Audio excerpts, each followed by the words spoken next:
Olá, seja bem-vindo ao canal Eu Lendo. Se inscreva já para ficar por dentro dos próximos títulos e boa leitura. Eutituba, Bruxa Negra de Salem, Parte 2, Capítulo 13. Eu jamais vislumbrei superar Mãe Ayá nos poderes ocultos, muito menos vislumbrei poder fazer algo sem a sua orientação, pois me considerava sua filha, sua aluna. Ai de mim! Tenho que confessar minha vergonha quando esse jeito de ver as coisas mudou e a aluna meteu na cabeça que podia rivalizar com a mestra. Afinal, eu tinha motivos para me orgulhar. A bordo do Bless the Lord, eu tinha comandado os elementos e nada me dizia que eu havia conseguido graças à ajuda externa. Dali em diante, eu me entregava a experimentos meus, examinando a paisagem circundante, armada de uma pequena faca com a qual arrancava plantas e de uma sacola de palha na qual eu as recolhia. Do mesmo modo, me esforçava para manter um novo diálogo com a água dos rios ou com o sopro dos ventos, a fim de descobrir os seus segredos. O rio vai ao mar como a vida vai à morte, e nada pode parar seu curso. Por quê? O vento se eleva, às vezes ele acaricia, às vezes ele devasta. Por quê? Eu multiplicava os sacrifícios com frutas frescas, comida, animais vivos, que eu punha nas encruzilhadas, nas raízes entremecidas de certas árvores e nas grutas onde os espíritos gostavam de descansar. Como Mãe Ayá não queria vir me ajudar, eu teria que contar apenas com os recursos da minha inteligência e da minha intuição. Eu tinha que conseguir chegar sozinha a esse conhecimento mais alto. Eu me pus então a perguntar aos escravizados sobre os Kibonzie que viviam nas plantações. E depois fui perguntar aos homens e mulheres que me acolheram com a maior das desconfianças. Era preciso saber que os bruxos e as bruxas não compartilham seus conhecimentos. Eles são como aqueles cozinheiros que nunca querem falar sobre as suas receitas. Um dia, encontrei um Kibonzie, um negro Ashanti, como minha mãe Abena, que começa a me contar todos os detalhes de sua captura na costa da África, longe de Acauapim, enquanto sua mulher, também Ashanti, já que os escravizados se casavam preferivelmente entre sua nação, descascava raízes para o jantar. Depois ele me disse num tom indefinível: "Onde você vive?" Gaguejei, pois tinha me recomendado não revelar onde era o acampamento dos marrons. "Do outro lado do morro." O Kibonzie zombou. "Você não é a Tituba? Aquela que os brancos não conseguiram pendurar numa corda?" Respondi como sempre. "Você sabe que eu certamente não tinha culpa nenhuma." Que pena, que pena." Eu o encarei e ele continuou: "Se eu estivesse no seu lugar, eu teria enfeitiçado todo mundo. Pai, mãe, filhos, vizinho. Eu os teria jogado um contra o outro e teria me regozijado vendo-os brigar entre si. Não foram nem 100 pessoas acusadas, nem 20 executadas. Toda Massachusetts estaria morta e eu teria entrado para a história com o título O Senhor Demônio de Salem. Mas você, que nome você carrega?" Suas palavras me mortificaram, pois isso já tinha passado pela minha cabeça.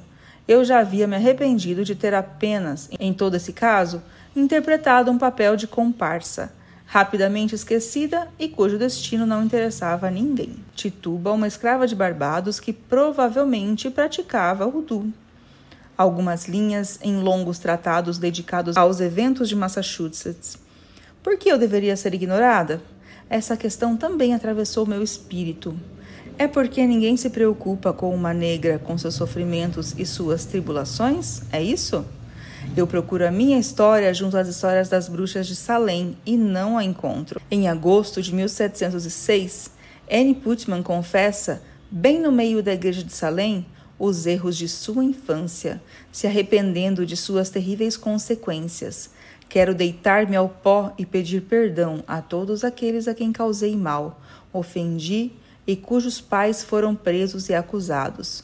Ela não é a primeira e não será a última a confessar publicamente. E uma a uma as vítimas são redimidas. De mim não falam. Tituba, uma escrava que veio de Barbados e que aparentemente praticava vodu. Baixei a cabeça sem responder. Lendo o que se passava dentro de mim, o Quimbozier respondeu: A vida não é sopa, hein? Eu me levantei, recusando sua pena. Está escurecendo. Eu vou para casa.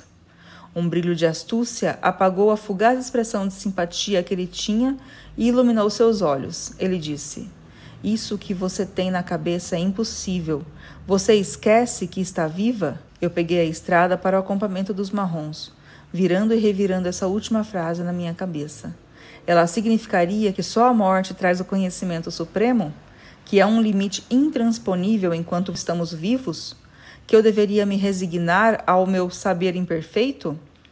Quando eu estava prestes a deixar a plantação, um grupo de pessoas escravizadas se aproximou de mim. Pensei que eram doentes, mulheres querendo uma poção, crianças reclamando um emplasto para suas feridas, homens com membros arrancados pelos moinhos, pois muito rapidamente minha reputação de uma mulher hábil para extrair o melhor das plantas tinha feito a volta à ilha, e bastava eu aparecer para ficar cercada de pacientes. Mas era outra coisa. Os escravizados, com caras graves, soltaram: Desconfie, mãe. Os fazendeiros se reuniram aqui ontem à noite. Eles querem a sua pele. Eu caí nas nuvens. De que crime poderiam me acusar? O que eu tinha feito desde a minha chegada, a não ser cuidar daqueles com quem ninguém se preocupa? Um homem me explicou. Eles dizem que você leva mensagem entre os que estão nas plantações, ajudando eles a planejar revoltas. Por isso estão tramando uma tocaia. Preocupada, retomei a estrada do acampamento. Aqueles que acompanharam a minha história até aqui devem estar irritados. O que é essa bruxa que não sabe odiar, que toda vez é confundida pela malícia do coração do homem? Pela milésima vez, tomei a decisão de ser diferente, de lutar com unhas e dentes, mudar meu coração, revestir suas paredes com um veneno de cobra, torná-lo um receptáculo para os sentimentos violentos e amargos, amar o mal. Mas, em vez disso, senti apenas pena de mim, ternura e compaixão pelos deserdados e revolta contra a injustiça. O sol estava se pondo atrás de Farley Hills. A canção teimosa dos insetos noturnos começava a subir ao céu. A tropa de escravizados esfarrapados subia até as ruas de casas escuras, enquanto os capatazes apressados para beber o seu gole e ficar balançando na varanda montavam o seu cavalo. Eu os vi estalarem o chicote como se estivessem impacientes para usá-los à minha custa. No entanto, nenhum deles ousou se aventurar. Esperei cair a noite.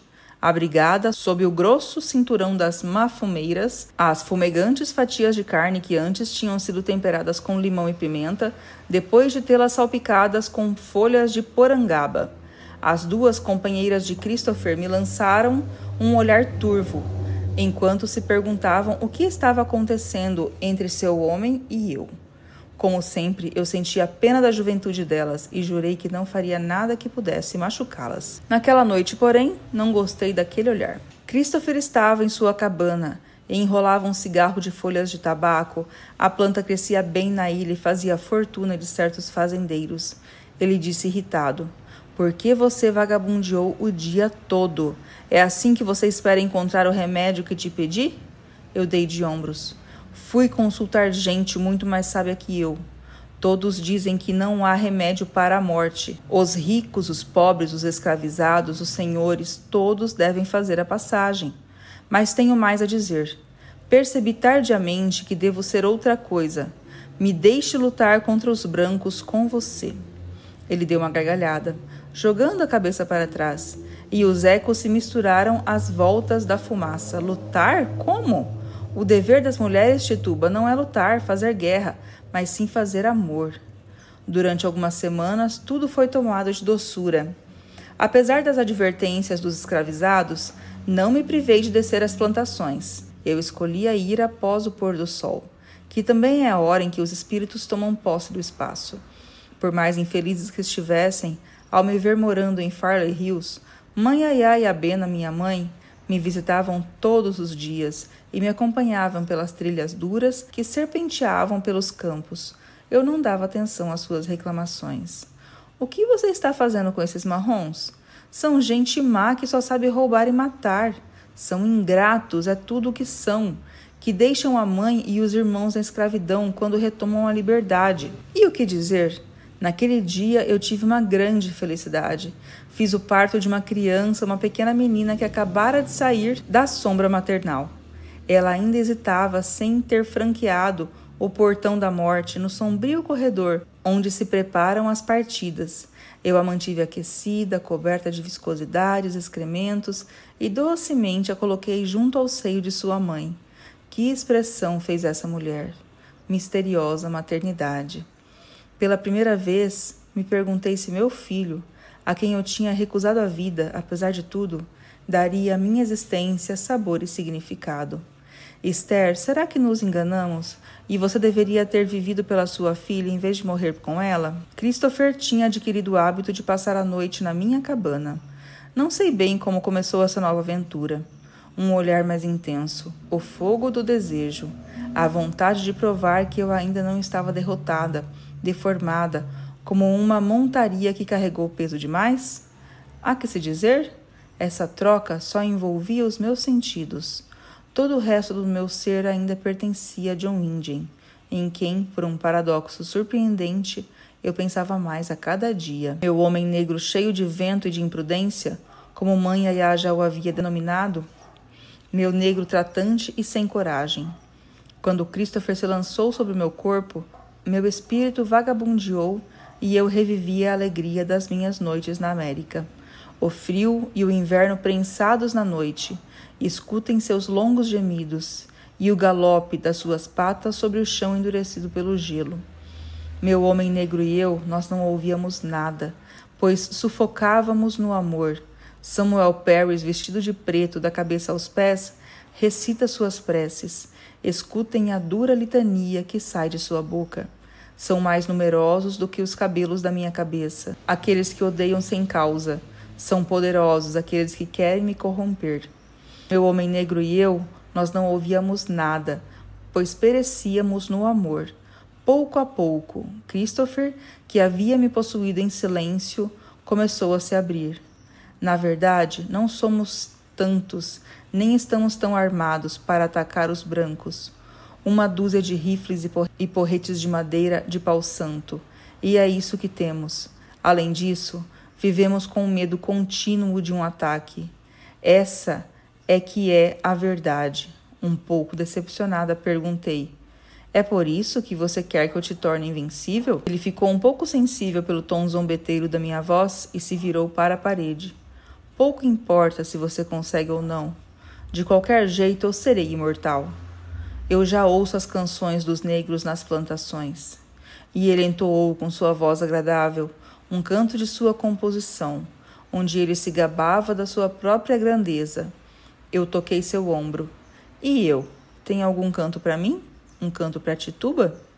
Com a mão na orelha, ele fingiu prestar atenção na noite e depois disse: Não, não tem. E logo se pôs a roncar. Tentei fazer o mesmo. Quando eu não estava cuidando das pessoas escravizadas das plantações, me misturava às mulheres dos marrons. Primeiro, elas me trataram com o maior respeito. Depois, quando souberam que Christopher compartilhava a cama comigo e que, no fim das contas, eu não era nem um pouco diferente delas, manifestaram hostilidade. Agora, essa hostilidade também se dissipara, dando lugar à expressão de solidariedade mal-humorada. Além disso, elas precisavam de mim. Fosse para encher de leite o vazio de seus seios, fosse para curar a dor que não as deixava desde o último parto, eu as ouvia falar e se divertir e encontrava distração e prazer em suas conversas. Há muito, muito tempo, quando o diabo era um menino de calção de linho branco engomado, a terra era povoada apenas por mulheres. Elas trabalhavam juntas, dormiam juntas, tomavam banho juntas nas águas dos rios. Um dia uma delas reuniu todas as outras e disse: Minhas irmãs, quando nós desaparecermos, quem tomará o nosso lugar? Nós não criamos uma só pessoa à nossa imagem. Umas deram de ombros. Por que precisamos que tomem o nosso lugar? Outras achavam que era mesmo necessário. Porque, sem nós, quem vai cultivar a terra? Ela ficará abandonada se não carregar frutos. Então todas se olharam, tentando encontrar um meio para se reproduzirem, e foi assim que inventaram o homem. Eu ri com elas. Por que então os homens são como são? Minha querida, se ao menos a gente soubesse, às vezes elas entrecruzavam adivinhações.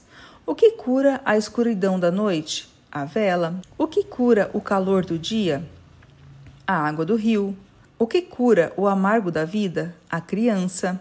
E tinham pena de mim, que eu nunca tinha engravidado, e costuravam pergunta atrás de pergunta para me fazer. Quando os juízes de Salém te mandaram para a prisão, você não podia mudar de forma, se transformar em rato, por exemplo, e sumir por entre as frestas do assoalho, ou num touro furioso e sair dando chifradas em todos? Mais uma vez precisei explicar que elas haviam sido enganadas a meu respeito, tinham exagerado sobre os meus poderes. Uma noite a discussão foi longe demais, e eu tive que me defender. Se eu pudesse fazer tudo isso, eu não as libertaria? Não apagaria essas rachaduras dos rostos de vocês? Não trocaria o vazio de suas gengivas por dentes redondos e brilhantes como pérolas? Os rostos continuaram céticos, e desencorajada dei de ombros. Acreditem, eu não sou grande coisa. Estas palavras foram comentadas? Deformadas? Mal interpretadas? E mesmo assim, Christopher começou a se mudar para onde eu estava. Ele entrava na minha cabana na escuridão da meia-noite e me tomava sem nem tirar a roupa, o que me fez recordar a queixa de Elizabeth Parris. Minha pobre Tituba. Ele me toma sem nem se despir ou me olhar. Quando eu tentava perguntar sobre o que tinha sido seu dia, ele me respondia com monossílabos exasperados. Disseram que você está preparando uma revolta geral contra os St. John's. Mulher, cala a boca. Disseram que você encontrou, por acaso, um lote de rifles quando atacava um depósito de munições em Wildey. Mulher, você não consegue dar descanso aos meus ouvidos? Uma noite ele soltou. Você nada mais é que uma negra muito ordinária e quer que te tratem como se fosse preciosa? Entendi. Que eu precisava ir. Minha presença não era mais desejada. No dia seguinte, chamei mãe Ayá.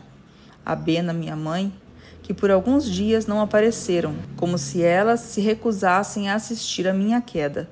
Eu tive que implorar para que viessem, e quando chegaram perto de mim, enchendo a cabana com seu perfume de goiaba e jambo, elas me encararam com os olhos cheios de repreensão. Seu cabelo já está ficando branco. Mesmo assim, não consegue abrir mão dos homens? Não respondi. Depois de um tempo, decidi encará-las. Vou voltar para nossa casa. Coisa estranha. Assim que souberam da minha partida, as mulheres se reuniram. Tinham ar de tristeza. Elas me deram uma galinha bem criada, algumas frutas, um madras quadriculado em preto e marrom. Elas me acompanharam até a sebe de dragoeiros, enquanto Christopher, que fingia estar consultando seus homens em sua cabana, nem se deu o trabalho de aparecer na soleira da porta. Encontrei minha cabana tal como a deixei, só um pouco mais torta, só um pouco mais carcomida sob o teto, que parecia um penteado mal feito. Uma poinsétia sangrava de uma janela. As mães da lua, que tinham feito ninho entre duas tábuas cavadas por cupins, voaram para longe com gritos melancólicos. Eu abri a porta com 2 golpes. Roedores surpresos fugiram. Os escravizados, misteriosamente advertidos sobre o meu retorno, me fizeram a festa. A plantação tinha mais uma vez mudado de dono. Primeiro, ela pertencia a um ausente que se limitava a mandar de volta a seu país de origem os ganhos que nunca achava suficientes. Agora, acabara de ser comprado por um certo Erin, que mandava vir da Inglaterra ferramentas sofisticadas e queria com isso fazer fortuna sem demora. Os escravizados me trouxeram uma novilha, que apesar do medo, haviam roubado do rebanho de seu senhor, e tinha marcado na testa, como sinal de predestinação, um triângulo de pelos escuros. Eu a sacrifiquei pouco antes do amanhecer, e deixei seu sangue encharcar a terra, quase tão escarlate quanto ele. Depois disso, me pus logo a trabalhar.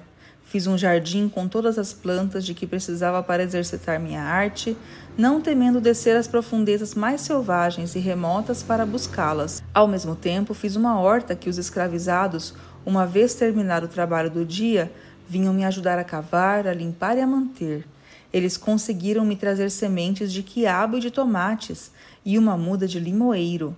Eles se viraram em muitos para encontrar inhames, e logo vi trepadeiras vorazes entrelaçando estacas.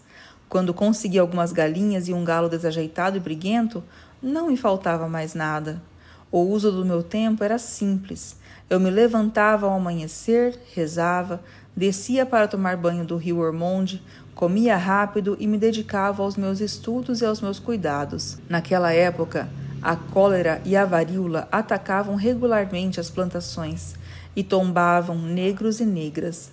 Descobri como curar essas moléstias. Também descobri como tratar a bolba e cicatrizar todas as feridas que os nossos fazem dia após dia. Consegui fechar carnes desfiguradas e arroxeadas, recolar pedaços de osso e grudar os membros. Tudo isso, é claro, com a ajuda dos meus invisíveis, que nunca me abandonaram. Parei de perseguir quimeras, tornar os homens invencíveis e imortais. Eu aceitava a limitação da espécie. Talvez se surpreendam que, nesses tempos, quando o chicote batia alto e forte em nossos ombros, eu conseguisse aproveitar essa liberdade e essa paz. É porque o nosso país tem duas faces. Uma delas é percorrida pelas carruagens dos senhores e pelos cavalos de seus policiais, armados com mosquetes e seguidos por cães aos latidos furiosos. A outra é misteriosa e secreta, feita de senhas, de conselhos sussurrados e de conspiração do silêncio.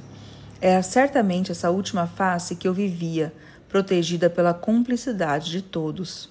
Mãe Yaya fez crescer de volta da minha cabana uma vegetação espessa que eu estava lá como em um castelo fortificado. O olho desavisado discernia apenas um monte de goiabeiras, samambaias, arbustos e mafumeiras, algumas flores lilazes do hibisco aparecendo aqui e ali. Um dia descobri uma orquídea na raiz macia de uma samambaia. Eu a batizei de Esther. Essa e outras histórias você acompanha no canal Eu Lendo. Se inscreva e ativa o sininho para acompanhar os novos capítulos. Até a próxima!